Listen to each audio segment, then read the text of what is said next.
اعوذ باللہ من الشیطان اللعین الرجیم بسم اللہ الرحمن الرحیم الحمد للہ الذی جعلنا من المتمسکین بولایت امیر المؤمنین واولادہ المعصومین صلوات اللہ علیہم اجمعین۔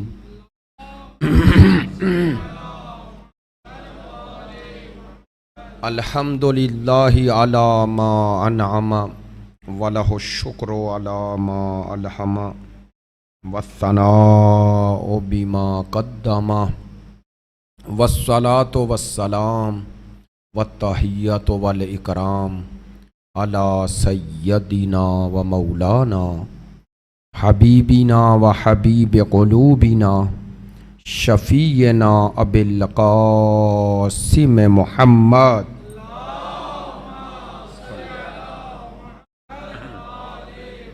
وآلہ الاطیبین الاطہرین الاجمدین الامجدین الذین اذہب اللہ عنہم الرجس وطہرہم تطہیرا۔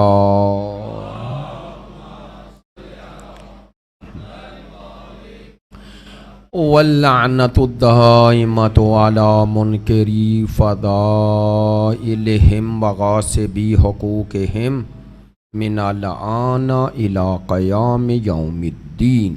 اما بعد فقد قال سبحانہ وتعالی فی کتابہ المجید۔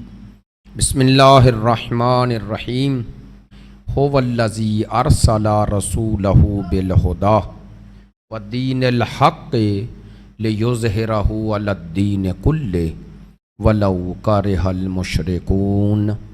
صدق اللہ العلی العظیم۔ ان اللہ وملائکتہ یصلون علی النبی یا ایہا الذین آمنوا صلوا علیہ وسلموا تسلیما۔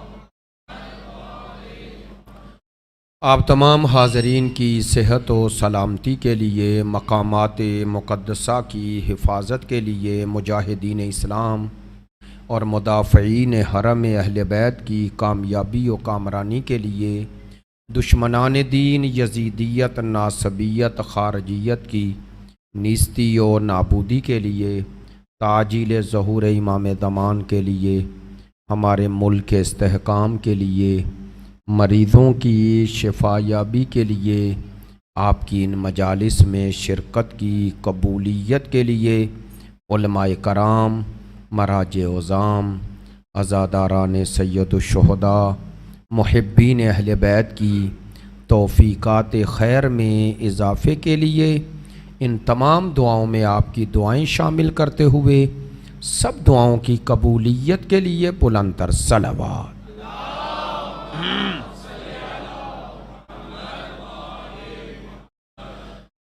واجب الاحترام، معزز و مکرم حاضرین مجلس، محبان اہل بیت، پیروان مکتب ولایت، عاشقان مکتب شہادت، سلسلہ گفتگو مہدویت کے عنوان سے ایک کلی گفتگو جس کے ضمن میں بعض گزارشات آپ کی خدمت عالیہ میں عرض کی تھیں کہ عقیدہ مہدویت کی قرآنی اساس اور بنیاد کیا ہے، یعنی آیا اس عقیدے کی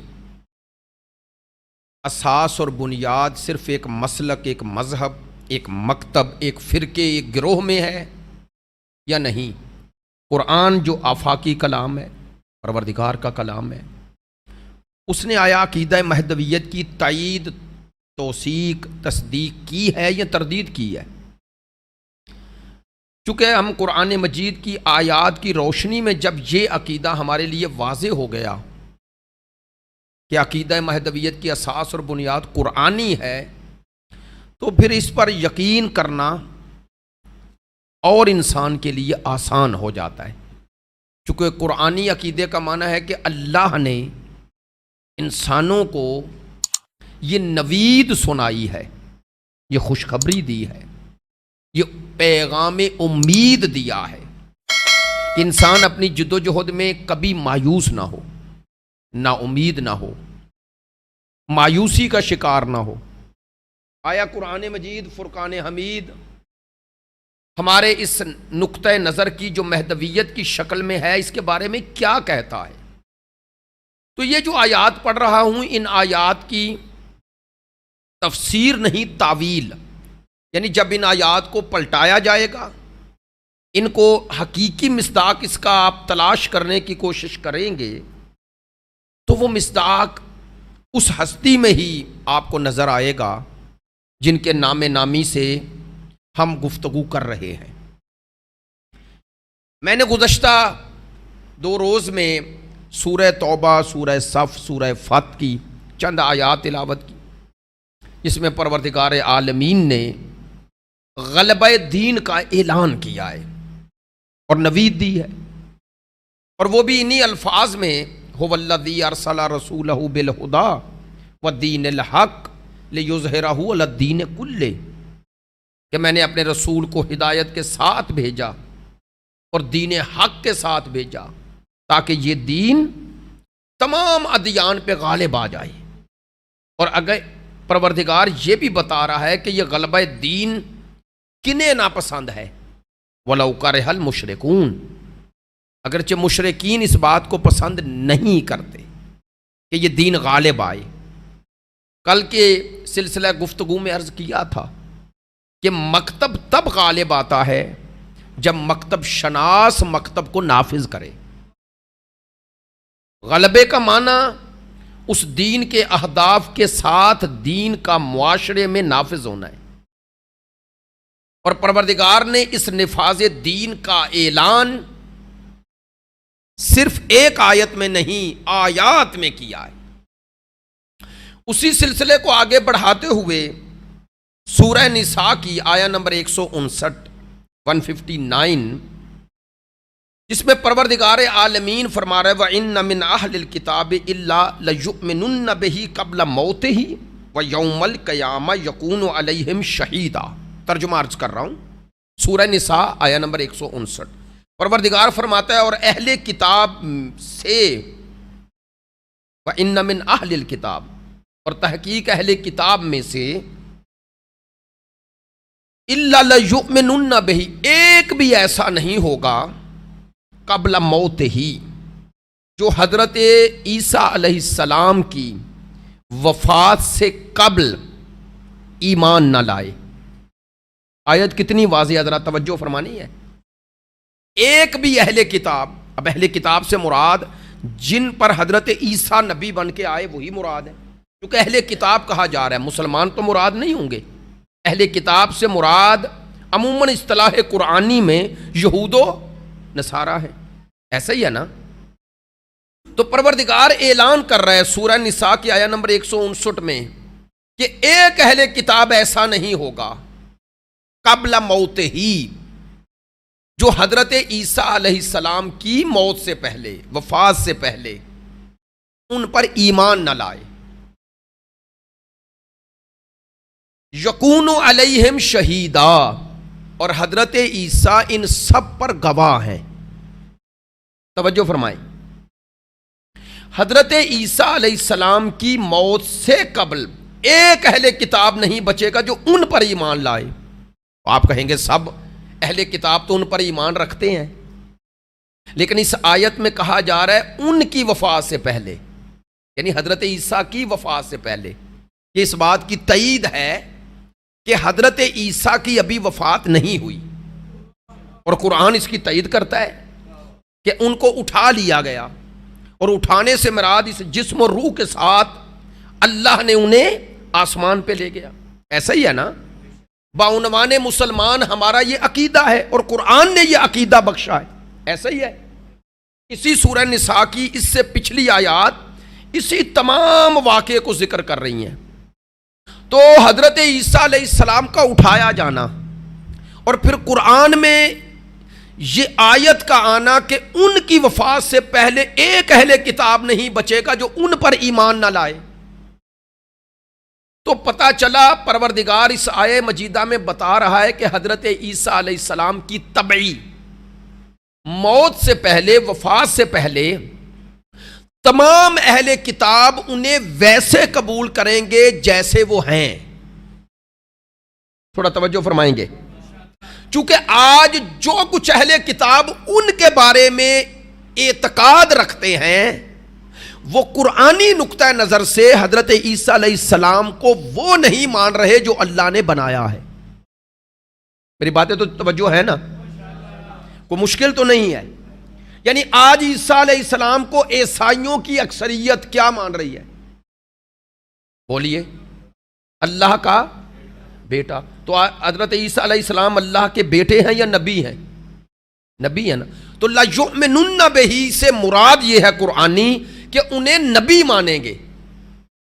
یعنی وہ اپنے عقیدے کی جو ان کا اشتباہ تھا وہ حضرت عیسیٰ علیہ السلام کی وفات سے پہلے اپنے اس اشتباہ سے اور غلطی سے رجوع کریں گے. توجہ رہے. یہ آیت پر ابھی میں آپ کو توجہ چاہتا ہوں. خود آیت کے الفاظ بتا رہے ہیں کہ حضرت عیسیٰ علیہ السلام کی وفات سے قبل تمام اہل کتاب نے ان پر ایمان لانا ہے، یعنی ان کی امت نے. تو جب ان پر ایمان لانا ہے تو انہیں وہ ماننا ہے جو ہیں، اور وہ ہیں نبی. جب انہیں نبی قبول کریں گے تو دو چیزیں اور ماننا پڑیں گی. جب یہ مان لیں گے یہ اللہ کا بنائے ہیں تو وہ کہیں گے پھر انہیں بھی مانو جن کی جانے سے پہلے میں نے تمہیں بشارت دی تھی. میری بات پہ توجہ تو ہے. قرآن مجید فرقان حمید میں حضرت عیسیٰ علیہ السلام نے اس دنیا سے یعنی بلندی کی طرف، وفات کا لفظ تو نہیں ہے نا ان کے لیے، جب اللہ نے اپنی حکمت سے انہیں وہ جسم و روح کے ساتھ بلندی کی طرف خدا لے گیا. یعنی آسمان جب ہم کہتے ہیں تو مراد یہ آسمان نہیں ہوتی، اللہ کے علم میں ہے کہ کہاں وہ ہیں. لیکن یہ تو ہر مسلمان کا عقیدہ ہے نا کہ وہ زندہ بھی ہیں، حی بھی ہیں، موجود بھی ہیں، اور علم الہی سے ایک ایسی جگہ ہے یعنی چوتھا آسمان جیسا کہ ذکر ہوا تو وہاں موجود ہیں نا. ارے بولیے تو صحیح. حی ہیں یعنی زندہ ہیں، موجود ہیں. تو وہاں انہیں چوتھے آسمان پر زندگی کے جتنے شرائط ہیں اس کے ساتھ ہی زندگی مل رہی ہے نا. یعنی زندہ رہنے کے لیے آسان لفظوں میں بات کروں بھائی، زندہ رہنے کے لیے جن چیزوں کی ضرورت ہے، غذا کی، سب کی، وہ وہاں اسی کے ساتھ زندہ ہے نا. وہ کوئی ایسے زندہ تو نہیں جیسے قبروں میں مردہ زندہ ہوتے ہیں. میں نے کیوں یہ لفظ کہا؟ چونکہ قبروں میں جو زندہ ہیں ان کی زندگی کا معنی الگ ہے، اور اس جسم عنصری اور طبعی کے ساتھ جو زندہ ہے اس کا معنی الگ ہے، اس کا معنی الگ ہے. تو اگر ہر مسلمان یہ مان رہا ہے کہ عیسیٰ علیہ السلام یعنی ابن مریم زندہ بھی ہیں اور زندگی کی اسی شرائط کے ساتھ اللہ نے انہیں زندہ رکھا ہوا ہے. عجیب ہے، ابن مریم کو خدا زندہ رکھے تو اعتراض نہیں، اور اگر ابن زہرا کو زندہ رکھے تو سوال کیسا؟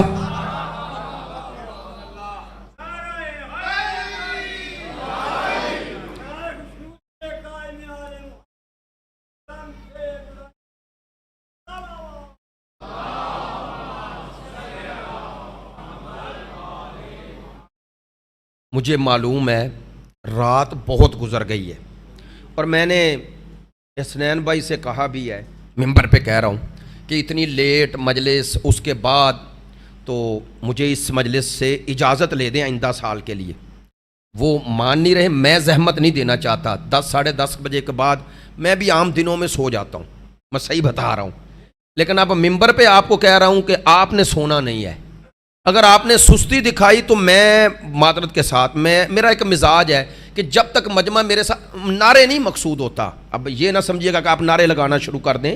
مقصود و منظور یہ ہوتا ہے کہ اگر چہروں سے محسوس نہ ہو ٹائم گزارنا، میں نے کبھی سوچا ہی نہیں کہ بھائی 35-40 منٹ کی گفتگو کر دو، چاہے کوئی سنے نہ سنے، اپنا وقت پورا کر دو. میں کوئی حاضری لگوانے نہیں آتا. دیکھیں میں جس محنت سے جس محبت سے آپ تک باتیں پہنچا رہا ہوں، میرے پاس بھی یہ ہنر ہے کہ بندہ آہستہ آہستہ 4-5 واقعات سنائے، 30 منٹ ایسے گزر جاتے ہیں، نہیں گزریں گے۔ تو میں جو اتنی پیچیدہ باتیں کر رہا ہوں یہ نوجوانوں کے لیے کر رہا ہوں۔ آپ مجالس میں حاضر رہا کریں۔ مجلس میں حاضر ہونے کا معنی یہ نہیں کہ آئے اور چلے گئے، کچھ لے کے جایا کریں۔ اپنے عقائد، افکار، نظریات میں اگر آپ کلیئر نہیں ہوں گے، آپ کے اندر شفافیت نہیں آئے گی، تو یہ جو یلغار ہے نا سوشل میڈیا کے ذریعے، یہ آپ کو دین سے دور کر دے گی۔ آج سب سے بڑا خطرہ الہاد کا ہے، بے دینی کا ہے۔ شیعہ سنی خطرہ نہیں۔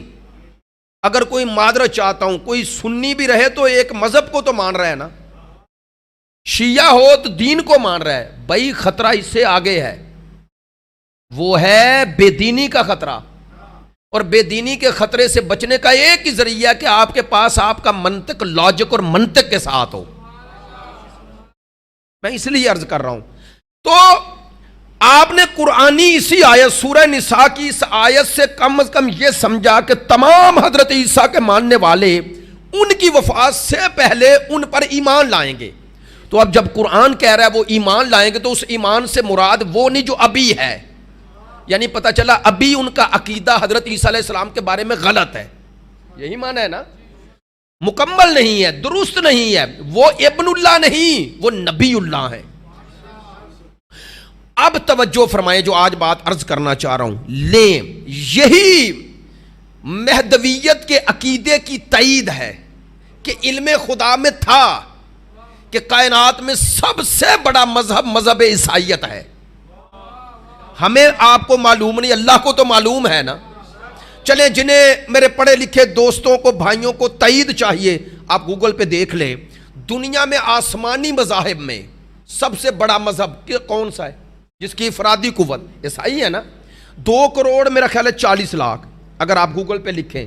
مسلمان ہیں 1 کروڑ 60 لاکھ، 2 ارب، معذرت 2 ارب 40 کروڑ، اور مسلمان ہیں 1 ارب 60 کروڑ، ایسا ہی ہے۔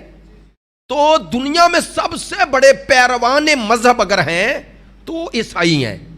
اب سمجھے اللہ کی حکمت کہ دین غالب کیسے آنا ہے۔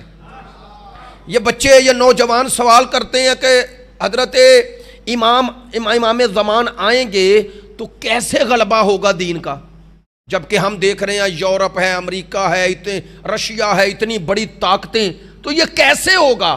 سنیں، یہ جو طاقتیں ہیں یہ حکومتوں کے ہاتھ میں ہیں۔ حضرت عیسیٰ علیہ السلام کے آنے کا مقصد یہ ہے کہ ان حکومتوں نے لوگوں کو جو دین سے دور رکھا ہے، ان کے آنے کے بعد ان حکمرانوں کی کون مانے گا؟ کاش میری بات پہنچے۔ بھئی جب نفس نفیس عیسیٰ علیہ السلام آ جائیں اور ایک عیسائی انہیں سامنے دیکھ لے جن کی صلیب لٹکائی ہوئی ہے، تو وہ کیسے انکار کرے گا؟ اور حضرت عیسیٰ علیہ السلام اپنے اعجاز کے ساتھ آئیں گے۔ تو پہلا مرحلہ یہ ہوگا، عیسیٰ علیہ السلام آ کر جب 2 ارب 40 کروڑ، اور اس وقت تک خدا جانتا ہے، چلو جتنے بھی ہوں اربوں میں جو ہوں گے، جب انہیں کہیں گے میں عیسیٰ ہوں اور تمہارے عقیدے کی تصحیح اس سے ہوگی، تو وہ کسی اور کی بات مانے نہ مانے ان کی بات مانیں گے۔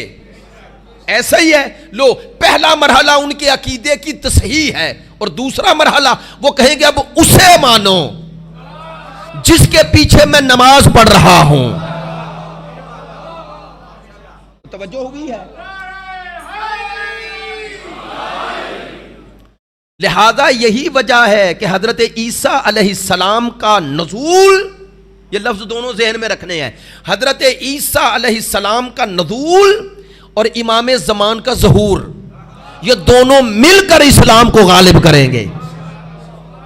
لیکن ایک فرق تو ہے، ادھر ظہور والا ادھر نزول والا۔ اب اللہ نے اس اسلام کی برتری بھی اور اس امام کی برتری بھی سمجھانی ہے۔ کیسے؟ اسی کے لیے وقت نماز اہتمام کیا ہے۔ جب وقت نماز ہوگا تو ادھر نزول والا آئے گا، ادھر ظہور والا آئے گا۔ اور میرے پاس مستند روایات جو شیعہ سنی دونوں نے لکھی، لو میں عام کتاب کا کیا حوالہ دوں، بخاری شریف میں سرکار کا فرمان ہے، فرماتے ہیں کیفا اذا نادلا ابن مریم و امامکم منکم. ترجمہ کر رہا ہوں، بخاری شریف میں حدیث ہے، سرکار کی حدیث. سرکار نے اپنے اصحاب کو مخاطب کیا اور فرمایا کہ وہ کیسا وقت ہوگا، بھئی میری طرف متوجہ رہیں، وہ کیسا وقت ہوگا اذا نازل ابن مریم، جب عیسیٰ کا نزول ہوگا اور وقت نماز ہوگا. وَإِمَامُكُم مِّنكُم، یہ عیسیٰ پیچھے ہوگا میری امت میں، جو امام ہوگا وہ میری امت میں ہوگا. امامکم منکم، تمہارا امام تم میں سے ہوگا. لفظ امام کہا ہے حضرت عیسیٰ علیہ السلام کے لیے، لفظ امام کہ ان سے آگے ہوگا. تو بخاری تائید کر رہی ہے کہ یہ نماز کا حضرت عیسیٰ علیہ السلام کا پڑھنا امام زمان کے پیچھے یہ حتمی امر ہے، حتمی امر ہے. اس کا مقصد کیا ہے؟ اس کا ایک مقصد یہ ہے کہ شریعت محمدی کی برتری بتائی جائے، نہیں توجہ ہوئی. اور دوسرا مقصد یہ ہے کہ بتایا جائے جو آگے ہے وہ مجھ سے افضل ہے، وہ مجھ سے بہتر اور برتر ہے. نہیں، آپ کسی اور شے میں تو تکلفاً کہہ سکتے ہیں، تعارفاً کہہ سکتے ہیں کہ مثلا مثال کے طور پر کوئی بزرگ ہو اور وہ مجھے حکم دے کہ یہاں بیٹھ کے آپ مجلس پڑھیں تو میں ان کے حکم کی تعمیل کر لوں گا. توجہ فرمائیں. لیکن اگر وقت نماز آ جائے تو مجھے نہیں، انہیں آگے کھڑا ہونا چاہیے اگر وہ تقوی اور علم میں زیادہ ہیں. چلو عام علماء میں بھی اتنی پابندی نہیں کی جا سکتی، ہے گنجائش ہے کہ اگر امام راتب ہے، امام راتب کا معنی ہے جو پہلے سے امام ہے، جو وہاں کا مقامی امام ہے، یہ کہا گیا ہے کہ اس کا حق ہے وہ آگے کھڑا ہو. یہ شرعی مسئلہ ہے، شرعی مسئلہ ہے کہ بڑا عالم بھی آ جائے تو اس کا حق ہے. پتہ ہے اس کے پیچھے حکمت کیا ہے؟ تاکہ آپ کے مقامی عالم کا مقام باقی رہے، اس کی عزت باقی رہے. وہ جو آنے والا ہے وہ اپنی مرضی سے آگے آ کے کھڑا نہیں ہو سکتا جب تک وہ اجازت نہ دے. میری بات پہ توجہ ہے؟ یہ علم میں برتر بھی ہو تو اس کی اجازت لے. یہ ہے آپ کے اس عالم کا جو آپ کے پاس ہے، شریعت نے اسے یہ عظمت دی ہے، یہ مقام و مرتبہ عطا کیا ہے. لیکن شرعی مسئلہ ہے، اگر نماز کا وقت ہو، عالم نہیں، ایک طرف معصوم ہو ایک طرف غیر معصوم ہو، تو معصوم کسی قیمت پر غیر معصوم کے پیچھے کھڑا ہو ہی نہیں سکتا.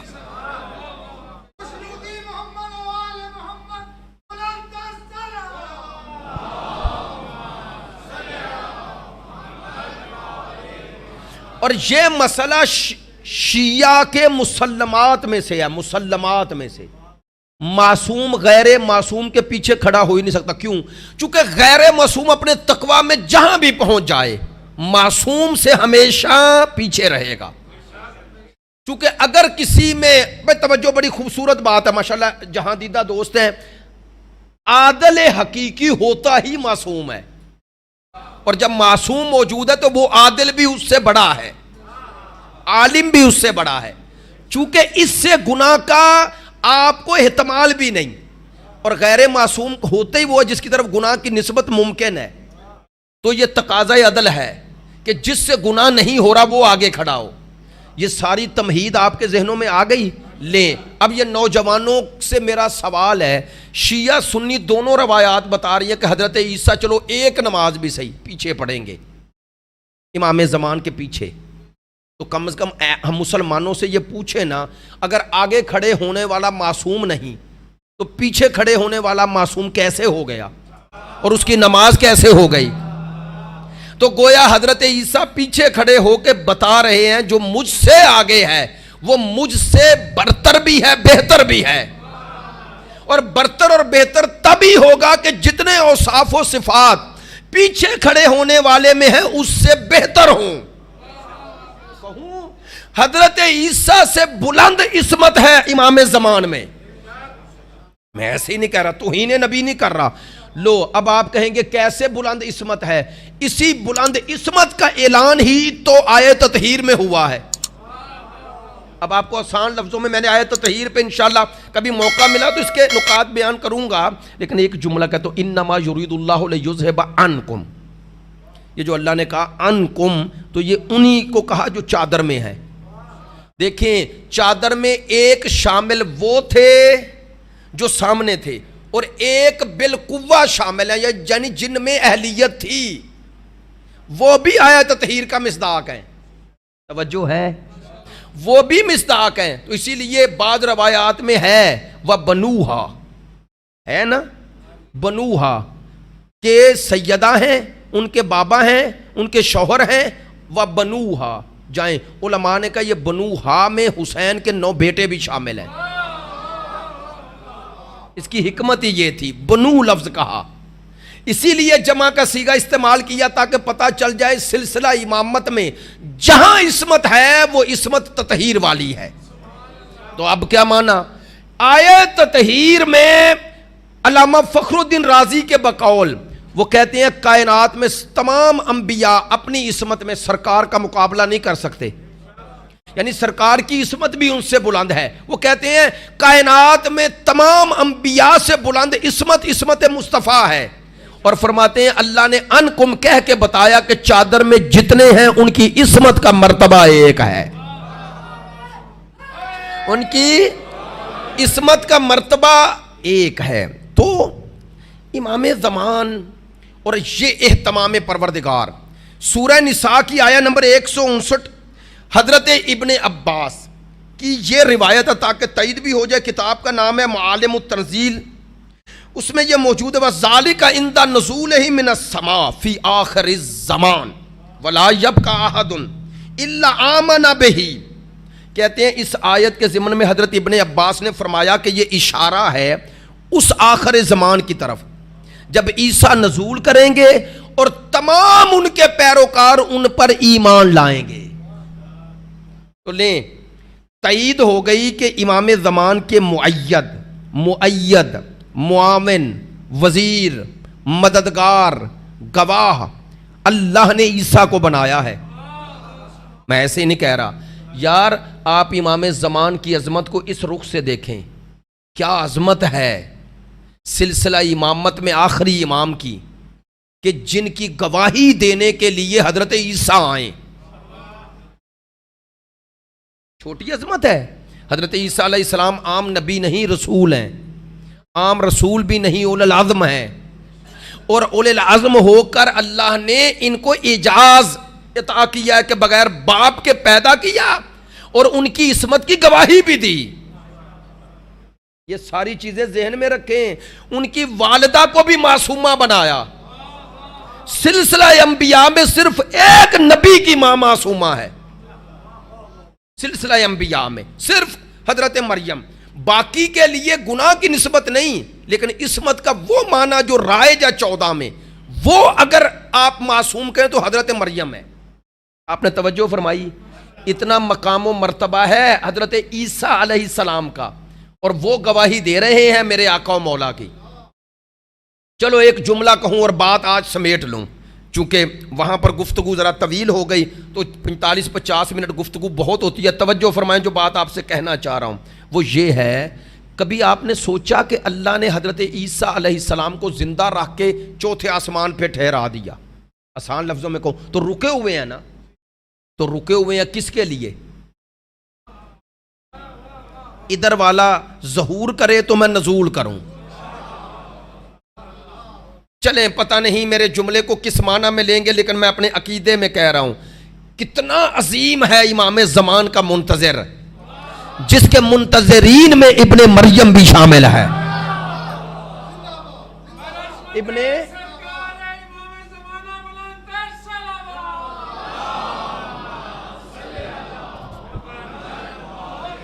جن کے منتظرین میں ابن مریم شامل ہیں۔ بھائی فخر کرو اور اپنی ذمہ داری کا احساس کرو۔ میری بات پہ توجہ نہیں ہوئی ہے؟ منتظر ہو تو قابل فخر بھی ہے، قابل قدر بھی ہے، احساس ذمہ داری بھی ہے کہ اس انتظار میں وہ شامل ہے جو سلسلہ نبوت میں سرکار سے پہلے آخری نبی ہیں، آخری نبی ہیں، لیکن ایک جملہ کہنا چاہ رہا ہوں ان نوجوانوں کے لیے، اللہ نے انہیں روک لیا، اب وہ رکے ہوئے ہیں نا، ادھر والا ظہور کرے تو نزول کروں اور اس کی گواہی دوں۔ پتہ ہے اللہ نے کیا اہتمام کیا پروردگار نے؟ قیامت تک سارے جھوٹے مہدیوں سے سچے مہدی کو محفوظ کر دیا۔ کاش میری بات پہنچ جائے، اگر آپ نے توجہ فرمائی تو بات سمجھ میں آئے گی۔ کیسے؟ آج اگر کوئی ملعون دعویٰ کر دے میں مہدی ہوں تو آپ کے پاس کیا دلیل ہے کہ انکار کریں کہ نہیں ہو؟ آئے ہائے، آپ کا مطالبہ ایک ہوگا جو مصطفیٰ نے 1400 سال پہلے سنا دیا کہ جو بھی دعویٰ کرے میں مہدی ہوں، پوچھو وہ کہاں ہے؟ آئے ہائے ہائے ہائے، وہ کہاں ہے جو نزول کرے گا؟ تو گویا وہ آنے والا بھی حکم خدا کے تابع ہے۔ بھئی حضرت عیسیٰ کوئی اپنی مرضی سے تو نہیں آئیں گے نا، حکم خدا سے آئیں گے۔ لو، جس کی خاطر اللہ ابن مریم کو روک کر قیامت تک سچے اور جھوٹے امام میں فرق کرے، اسے امام زمان کہتے ہیں۔ تو سوچیں، قیامت تک کے لیے ہر جھوٹے دعوی مہدویت کو اللہ نے حضرت عیسیٰ کے ذریعے بے نقاب کر دیا، اور اب قیامت تک آپ کے پاس دلیل رہ گئی۔ جب بھی کوئی دعویٰ کرے کہو مان لیں گے، پہلے وہ تو لا جو تیرے انتظار میں ہے۔ ایسا ہی ہے نا۔ دوسرا، وہ اگر لوگ مل کے بنا بھی لیں نا، کام نہیں چلے گا۔ میں اپنی طرف سے تھوڑا ہی کہہ رہا ہوں اور طنز تھوڑی کر رہا ہوں۔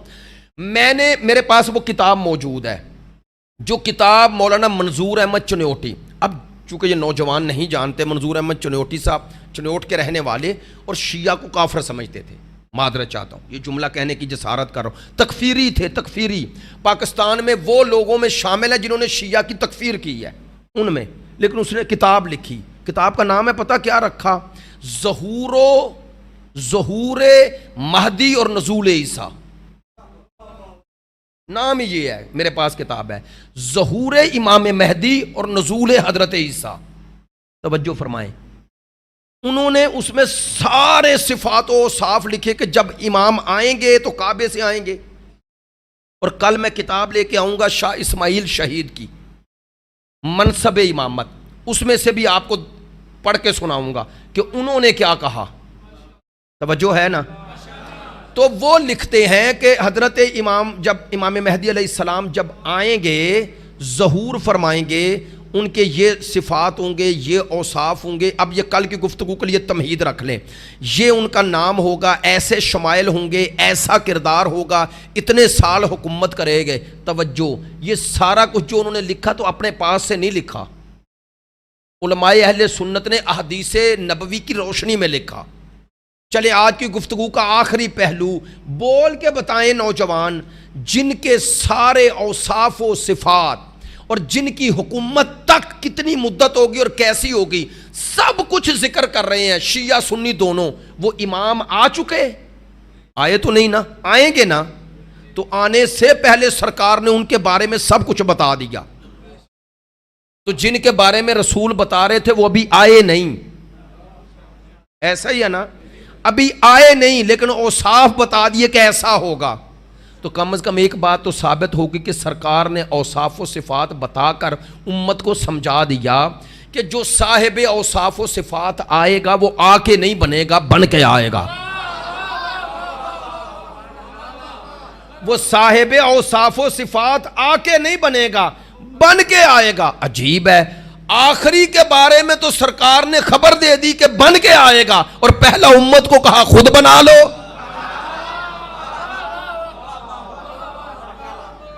اور دیکھیں امت کی بے بسی ہے، بے بسی ہے۔ میرا یہ جملہ آپ کو یاد ہوگا، امت کی بے بسی ہے، ہم سب کی امت میں، ہم سب ہماری بے بسی ہے۔ ہم انتظار کر سکتے ہیں، ہم سے مراد آپ نہیں، سارے مسلمان، ہے یا نہیں؟ انتظار کر سکتے ہیں، بنا تو بنا بھی لیں تو کام نہیں چلے۔ اس کا معنی ہے سب انتظار کر رہے ہیں، کس کا؟ آخری کا، کہ آئے۔ لو، شاید اللہ نے ہم سب کو بیدار کیا ہے، یہ بھی تحریک بیداری کا حصہ ہے کہ اللہ نے سب کو بیدار کیا ہے کہ بھئی سارے کوشش کر لو پھر بھی بنا. تو جب 1,60,60,000,000 مل کے آخری نہیں بنا سکتے تو چند سو پہلے کیسا بنا سکتے ہیں؟ جو حق آخری کو نہ ملا، آخری پر 1,000,000,000 کو نہ ملا، وہ چند سو کو پہلے مرحلے پہ کیوں مل گیا؟ کیوں مل گیا؟ نہیں، جملہ کہتا ہوں، آخری میں وہ کون سا کمال ہے کہ آپ بنا نہیں سکتے، اور پہلے میں کون سا نقص تھا کہ بنا لیا؟ کون سا نقص تھا؟ چلو میں تو یہ پرواہ نہیں کر رہا کہ آپ جتنے لوگ ہیں آپ تک یہ بات پہنچ جائے. اللہ نے اسی لیے کہا آخری کعبے سے آئے گا. کیوں کہا؟ آخری کو پہلے سے ملا لو. آخری بھی وہیں سے آ رہا ہے جہاں سے پہلا آیا ہے.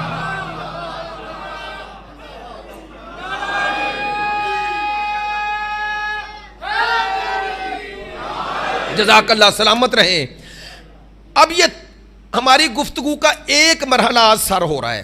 آیات قرآنی کی روشنی میں اگرچہ میں آیات زیادہ نہیں پڑھ سکا انشاءاللہ، لیکن ایک مرحلہ سر ہو رہا ہے کہ یہ عقیدہ دینی اسلامی عقیدہ ہے. میرا دعویٰ یہ تھا پہلے دن سے، قرآنی عقیدہ ہے. اب اگر ہمیں یہ یقین ہو جائے، باور ہو جائے کہ یہ قرآنی عقیدہ ہے اور اللہ نے مسلمانوں کو شیعوں کو نہیں، مسلمانوں کو، انسانوں کو، کل آیات پڑھوں گا، پوری جہان جن کو خلق کیا پروردگار نے انسان کو، باعنوان انسان، انہیں یہ خبر دی ہے کہ میں ایک ایسا مصلح، اصلاح کرنے والا بھیجوں گا.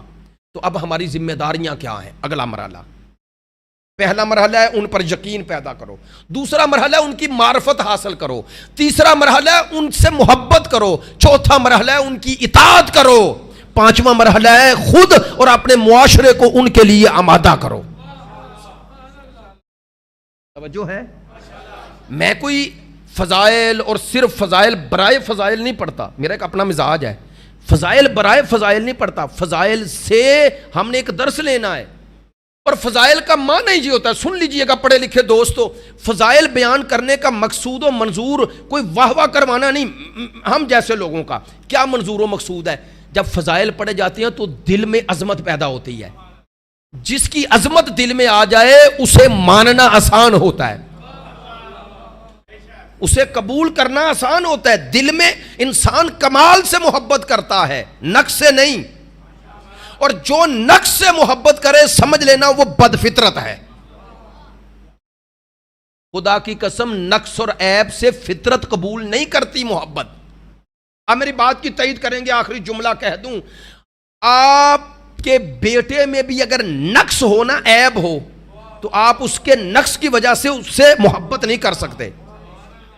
فطری محبت باپ ہونے کے حوالے سے الگ ہے. لیکن اگر آپ کے دو بیٹے ہیں نا، ایک صاحب کمال ہے یعنی اچھا پڑھتا ہے، لائق ہے، ذہین ہے، دوسرا وہ نہیں کرتا، آپ تعارف کرواتے ہوئے اس بیٹے کا ذکر زیادہ کرتے ہیں جس میں کمال ہو، اور آپ کی فطرت اس بیٹے کے عیب کو، عیب کی وجہ سے محبت نہیں کرتی. کرتی ہے؟ باپ اس کا عیب دیکھ کر بھی اس سے محبت کرتا ہے؟ نہیں. باپ ہونے کے حوالے سے الگ ہے، وہ فطری تقاضا ہے، وہ الگ ہے. لیکن اس کے عیب کو فطرت پسند نہیں کرتی. لو، جس فطرت کو اللہ نے خلق کیا اور اس فطرت میں رکھ دیا کہ عیب سے محبت نہیں کرنی، وہ اگر آل محمد کی محبت مانگ رہا ہے. آپ نے میری بات پہ توجہ نہیں فرمائی. نقص اور عیب سے محبت نہیں ہوتی، تو اللہ جن کی محبت مانگے، یہ دلیل ہے کہ ان میں کوئی عیب نہیں ہے. ہائے ہائے ہائے.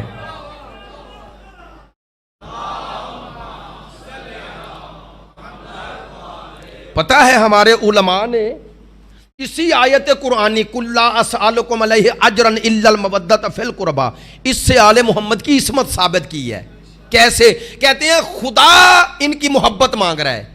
اگر ان میں نقص ہو تو ادھر اللہ نے فطرت میں رکھا ہے کہ نقص سے محبت نہ ہو، عیب سے محبت نہ ہو، بس ان کی محبت بلا شرط مانگنا اور ہر جہت سے مانگنا. یہ دلیل ہے کہ خدا نے بتایا جیسے میں بنانے میں بے عیب ہوں ویسے یہ بننے میں بے عیب ہیں، اور ان کی محبت کے ذریعے تمہیں کمال تک پہنچانا ہے، کمال تک. اسی کلا اسالکم علیہ اجرن الا المودۃ فی القربا کی ایک تفسیر امام زمان ہے۔ امام زمان سے محبت کا معنی یہ ہے کہ ہماری قلبی کیفیت اور قلبی لگاؤ ایسا ہو جائے، ہم محسوس کریں۔ کل بھی میں نے گفتگو اسی پہ ختم کی تھی، اور خدا کی قسم خوش قسمت ہو تمہیں ذکر حسین کے ذریعے قرب امام زمان مل رہا ہے، قرب امام زمان مل رہا ہے۔ کسی دوست نے مجھے ایک پرچی دی ہے کہ 13 سفر ہے، اس معصومہ کا ذکر کریں جس کی عمر کم تھی، مصائب زیادہ تھے۔ میں نے کل بھی مصائب پڑھا تھا، بی بی کا ہی مصائب پڑھا تھا۔ آپ سوچیں بی بی کی مصیبت کو کہاں سے شروع کروں؟ نہیں، میں نے کوئی مبالغہ نہیں یہ جملہ کہا، حقیقتاً کا، اور کہاں بندہ ختم کرے، کہاں سے شروع کرے، کہاں سے میری مراد کیا ہے؟ روز عاشور سے شروع کرو۔ کل میرا جملہ یاد ہے نا، ایک نے 70 قدموں پہ دیکھا، وہ بہن تھی، اور بیٹی نے 4 قدموں پہ دیکھا۔ چھوٹی مصیبت ہے۔ میں ڈر رہا ہوں بی بی کے جتنے مصائب کتابوں میں پڑھے ہیں، اگر انہیں صرف اشارے کنائے میں بھی ذکر کروں نا تو قابل برداشت نہیں۔ بعض ایسے ہی نہیں کہہ رہا مبالغتاً، خدا کی قسم جب 11 محرم کو یہ قافلہ چلا ہے نا تو میں پڑھ لیتے ہیں، آپ سن لیتے ہیں۔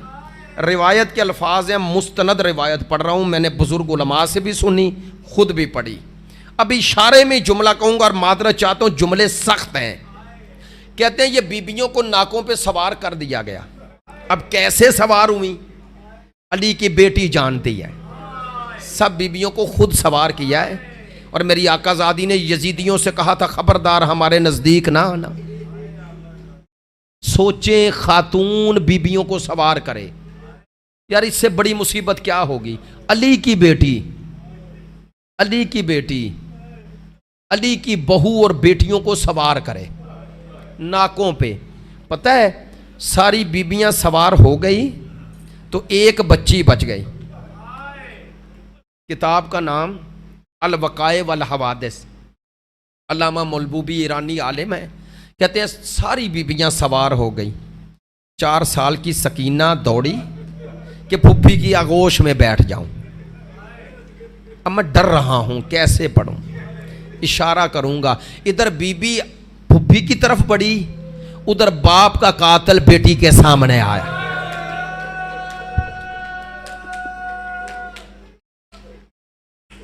باپ کا قاتل بیٹی کے سامنے آیا۔ یار یہ چھوٹے چھوٹے بچے ہیں نا، اہل درد جانتے ہیں۔ بیٹا بچہ آپ کا نہ بھی ہو نا، چھوٹے بچے کو کوئی بندہ سرزنش کرے، سخت بولے، دوسرا کہتا ہے یار تیرے اندر انسانیت نہیں، بچہ ہے کیوں ایسا کر رہا ہے؟ ایسا ہی ہے نا، آج دنیا کے ہر معاشرے میں بچوں کے حقوق الگ ہیں، جنگوں میں بھی۔ واحد کربلا ہے، 4 سال کی بچی ہے، کبھی بابا کا زخمی سر دیکھتی ہے، کبھی بابا کے گلے پہ چلتا ہوا خنجر دیکھتی ہے۔ بی بی سوار، قصد تھا بی بی کا کہ اپنی پھپھی کی آغوش میں بیٹھ جاؤں۔ اب میں ایسے ہی اشارے میں کہوں گا، شمر آگے آیا اور میرے چوتھے امام نے ایک دفعہ نگاہ کی۔ ذرا یار اپنے امام کی مظلومیت کا تصور تو کرو، کیا مظلومیت ہے۔ امام نے یوں دیکھا، کہتے ہیں شمر بچی کا راستہ کیوں روکا ہے؟ سنیں گے؟ کہتا ہے سکینہ کسی کے ساتھ سوار نہیں ہوگی۔ اب سید الساجدین کہتے ہیں 4 سال کی بچی اور کیسے سوار ہوگی؟ سنو گے جواب؟ کہتا ہے سجاد یہ میں جانوں سکینہ جانے، میں جانوں 4 سال کی سکینہ جانے۔ پتہ ہے کیا کیا؟ کہتے ہیں اس نے بچی کو ناکے کی پشت پہ بٹھایا، جیسے ناکا اٹھایا بچی گر پڑی۔ کیسے سنبھلے 4 سال کی بچی؟ پتہ ہے اس نے کیا کیا؟ بچی کو سینے کے بل لٹایا ناکے کی پشت پر، اور ایک رسی لایا اس رسی کو بی بی کی پشت سے اور اونٹ کے شکم سے لپیٹا. خدا کی قسم روایت دیکھ کے پڑھ رہا ہوں. ملعون نے ہاتھ میں چابک لیا اور ناکے کی پشت پہ مارا. روایت کے الفاظ ہیں صرف ناکا نہیں چلا, 4 سال کی سکینہ تڑپے. پتہ ہے کیا کہتی ہے؟ کہتی ہے بھیا سجاد. کون جانے یہ ظلم سید الساجدین کیسے دیکھ رہے ہیں. میرے استاد محترم علامہ شیخ کرامت علی عمرانی ایک جملہ پڑھا کرتے تھے. کہتے ہیں میرے چوتھے امام یہ روایت بیان کرتے ہیں, اسی سے علماء نے استدلال کیا ہے. امام فرماتے ہیں مجھے قید خانے میں سب سے زیادہ اگر کسی کے سوال نے تکلیف دی ہے تو میری بہن کی سوالوں نے تکلیف دی ہے. پوچھا گیا مولا کون سے سوال آپ کے لیے سب سے زیادہ دردناک تھے؟ سنیں گے. چوتھے امام فرماتے ہیں جب صبح ہوتی نا میری بہن میرے پاس آتی, کہتی بھیا ذرا آسمان کو دیکھو, یہ دلیل ہے کہ جس قید خانے میں آل محمد کو رکھا گیا چھت نہیں ہے. کہتی بھیا یہ پرندے کہاں جا رہے ہیں؟ سید الساجدین فرماتے دانا چگنے. کہتے ہیں شام کے قریب دوڑ کے آئی, بھیا بتاؤ پرندے پھر نظر آ رہے ہیں. بہن یہ اپنے اپنے گھونسلوں کو جا رہے ہیں. بھیا ہم کب گھر جائیں گے؟ پرندے تو پلٹ آتے ہیں. میرے مولا سجاد کہتے ہیں کہ اس اسرائے کربلا میں, کربلا کے اسیروں میں سب سے مشکل میرے لیے بی بی کا یہ سوال تھا, اور دوسرا کہتے ہیں میری بہن کی مصیبت تھی. میں سوچ کے اس لیے پڑھ رہا ہوں, آپ سے ایک جملہ کہنا ہے اور زحمت ختم کر دینی ہے. سن لینا یار, جملہ سن لینا. مصائب آل محمد میں علامہ موسیٰ بیگ لکھتے ہیں میرے چوتھے امام سے پوچھا گیا بتائیں آپ پر سب سے مشکل وقت کب آیا؟ امام نے فرمایا جب ہمارا قافلہ چل رہا تھا نا اور دربارے بازار شام سے باہر پہنچا تو کہتے ہیں عمر سعد کے حکم سے کہا روکو. فرمایا 3 دن روکے رکھا. سنیں گے کتنا بڑی مصیبت تھی. 3 دن آل محمد کے لٹے ہوئے قافلے کو سائے میں نہیں بیٹھنے دیا. میں روایت پڑھ رہا ہوں, دیکھ کے پڑھ رہا ہوں. میری اور آپ کی آقا زادی سیدہ ام کلثوم نے تیسرے دن کہا سجاد ذرا انہیں پوچھو یا دھوپ کی شدت ہمیں مار دے گی, انہیں کہو ہمیں سائے میں تو بیٹھنے دیں. اب میرے مولا سجاد نے کہا شمر عمر سعد کیوں یہ کر رہے ہو؟ کہنے لگا حکم نہیں آیا. اب سنیں کس کا؟ کہنے لگا چلو دربار جانا ہے بازار سے گزر کر. سنیں گے امام کہتے ہیں یہ ہمیں بازار میں ایسے ہی نہیں لے کے گئے. پتہ ہے کیسے لے کے گئے؟ امام فرماتے ہیں اس ملعونوں نے سروں کو نیزوں کے بلند کیا ہوا تھا نا, وہی نیزے ہاتھ میں لیے. پتہ ہے شمر نے کیا کہا؟ شمر کہتا ہے یہ نیزے دیکھو اور ان بیبیوں میں جس کا رشتہ اس سر سے جو ہے یہ سر اس کے قریب کر دو, یہ سر اس کے قریب کر دو. علامہ موسیٰ بیگ لکھتے ہیں میرے چوتھے امام کہتے ہیں انہوں نے اکبر کا سر اس کی ماں کے سامنے کر دیا, قاسم کا سر اس کی ماں کے سامنے. کہتے ہیں ہر سر کو اس بی بی کے قریب لے آئے. اگلا جملہ دردناک ہے. کہتے ہیں بیبیوں نے جب سروں پہ نظر کی نا برداشت نہ ہوا, بی بی سر جھکاتی ہے, شمر اشارہ کرتا ہے اور ایک ملعون سر میں نیزہ مارتا ہے کہ سر بھی نہیں جھکا سکتی. اس کرب اور درد کے ساتھ بیبیاں گزری ہیں اور انہی میں 4 سال کی سکینہ ہے, انہی میں 4 سال کی سکینہ ہے. اب علامہ نقل نے یہ واقعہ نقل کیا ہے. کہتے ہیں جب یہ قافلہ گزر رہا تھا نا ایک جگہ قافلہ رکا. پتہ ہے اس جگہ کیا کیا؟ کہا کیوں روکا؟ کہنے لگے میرے سپاہی پیاسے ہیں. عمر سعد سے شمر نے کہا میرے سپاہی کہتے ہیں ہمیں پیاس لگی ہے. کہتا ہے وہ دور تالاب ہے, میں چاہتا ہوں مشکیزے پانی کے بھر کے لائیں, ہمیں کام آئیں گے. سنیے گا, یہ پانی بھر کے لائے, پانی پلانے لگے.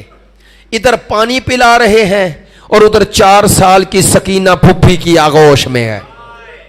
علامہ نکن کا بڑا پیارا جملہ ہے اور ادب میں مصاحب وہ پڑھتے تھے، کہتے ہیں جناب سکینہ نے چہرہ سیدہ زینب پر نظر کی، چہرہ شناس پھپھی سمجھ گئی سکینہ پیاسی ہے، کہا بیٹا پیاس لگی ہے، سنیں گے جواب؟ جو جملوں کو سن کر اور ادب میں رونے کے عادی ہیں ان کے لیے کہہ رہا ہوں۔ علامہ نکن کہتے ہیں جیسے ہی سکینہ نے پھپھی کے چہرے کو دیکھا، پھپھی نے سوال کیا کہ بیٹی پیاسی ہو، جواب سنیں گے؟ سکینہ نے کہا ہوں تو صحیح۔ کہا بیٹا پھر کیوں سوچ رہی ہے؟ کہا پھپھی اماں آپ سے پانی کیسے مانگوں، آپ تو مجھ سے بھی زیادہ مجبور ہیں، آپ تو مجھ سے بھی زیادہ مجبور ہیں۔ اب کہتے ہیں علامہ نکن کا جملہ، کہتے ہیں اب حضرت زینب نے کہا اگر حسین نے عسکر کے لیے پانی نہ مانگا ہوتا تو تجھے اجازت نہ دیتی، لیکن جا حجت تمام کر، پانی مانگ لے۔ کہتے ہیں شمر اپنے سپاہیوں کو پانی پلا رہا ہے اور 4 سال کی بچی چلتے چلتے سہمی ہوئی، آپ شاید متوجہ نہیں، معذرت چاہتا ہوں، میں تو آپ کی محبت میں اتنا مصائب پڑ گیا، میری بات کو توجہ سے سن لینا۔ کبھی سوچو نا کہ بیٹی باپ کے قاتل سے مانگ رہی ہے۔ سکینہ چلتے چلتے ایک دفعہ شمر کی پشت پہ آئی، ملعون نے محسوس کیا کہ میری پشت پہ سکینہ ہے۔ علامہ نکل لکھتے ہیں بلا تشبیہ ملعون نے ایسے دیکھا اور پوچھا پانی چاہیے؟ سکینہ نے سر ہلایا، زبان سے نہیں بولی، اس نے یہ پوچھا اور پانی پلاتا رہا۔ علامہ لکھتے ہیں پانی پلاتا رہا اور سکینہ چلتی رہی۔ ملعون سارے سپاہیوں کو پانی پلا چکا تو ایک مشکیزے میں پانی بچ گیا۔ اب سنو گے اس نے کیا کیا؟ ملعون پلٹا، سکینہ کو اشارہ کیا، 4 سال کی بچی آہستہ آہستہ ڈری ہوئی قریب آئی، سکینہ قریب آئی اور اس نے مشکیزہ اٹھایا۔ علامہ لکھتے ہیں بچی نے 2 چھوٹے چھوٹے ہاتھ پھیلائے، اب اس نے جو مشکیزہ اٹھایا سکینہ نے ادھر ہاتھ پھیلائے، پتہ ہے اس نے کیا کیا؟ اس نے سارا پانی بچی کے ہاتھوں پہ نہیں گرایا، سارا پانی زمین پہ بہا دیا، سارا پانی زمین پہ بہا دیا۔ اب سکینہ کا بس نہ چلا، ملعون مشکیزہ پھینک کے چلا گیا، لیکن پتہ ہے سکینہ نے کیا کیا؟ اسی پانی جو زمین پہ گرا تھا اپنے آپ کو زمین پہ گرایا، کبھی دایاں رخسار رکھتی ہے کبھی بایاں اور رو کے کہتی ہے چچا عباس تیری سکینہ کو کوئی پانی نہیں دیتا۔ اللہ لعنت اللہ القوم الظالمین۔